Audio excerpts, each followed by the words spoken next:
transfer ako na mahirap talaga mag-squeeze sa kanila ba na ano yung sarili ko sa kanila ba, kasi kung hindi ko naman ipasok ang sarili ko sa kanila, inunominate, baka manominate pa tayo, alam natin, pag-nominate so you ka. tried really your I really tried hard.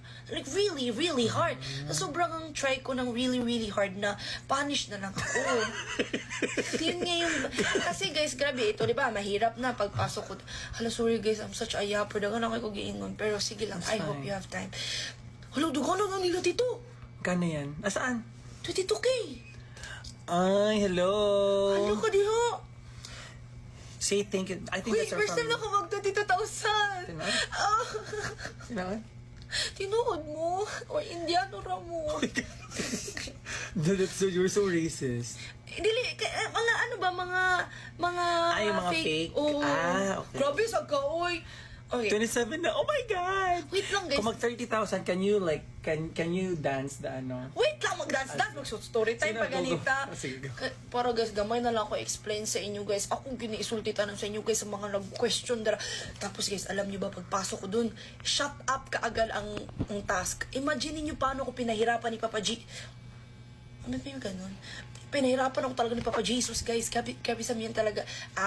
Maingay kang bata ka. Pahilumin kita, like patahimikin kita. So 3 days after ako pumasok guys, tahimik. Ang babae na to, nagtatry pa nga makipagkaibigan. Sige nga, paano ka makipagkaibigan ng hindi ka magsalit? Ang personality ko guys, kadugtong nito ang bibig ko. So hindi talaga, kung hindi mo ako marinig magsalita, para lang ako... Hey, yung parusa, was it 1 hour talaga sa live? Ayun na nga, sasabihin ko din yan. Tapos after yan guys, yun, aminado naman talaga. Sa mga nagsasabi dyan na bawal akong inominate, hindi naman sa bawal. We all have to do it. Of course, it's our responsibility as a housemate to nominate. It's just that tao ka lang din ba? Masakitan ka lang din talaga sa mga rason ba? Kasi kung ginagawa mo naman talaga ang best mo doon, ano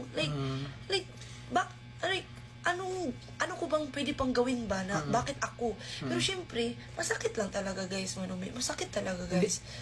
Siguro nasaktan ka for the nomination depends on the reason. If it's valid or not. Syempre valid naman lahat kasi lahat naman kami maghahanap, pero masakit lang kung magaling yun sa kaibigan mo. Syempre masakitan ka, pero going back, hindi dyan yung papunta yung salita ko. Ang akin lang doon, grabe yun guys, hanggang sa ang dami ko na ito nagawang violation kasi yun na nga pagpasok ko din kay Azik, nagsalita agad ako about kay Larkin, tapos Nag-share po tayo, task yung mag-share. Di, pagsulod yun ako nga, kay katubi ang pagsulod na ko guys, yun ba yung time na, okay, aminin ko talaga sa inyo, we had an advantage. Kasi before going in, we Nakita already had a glimpse of what's going on.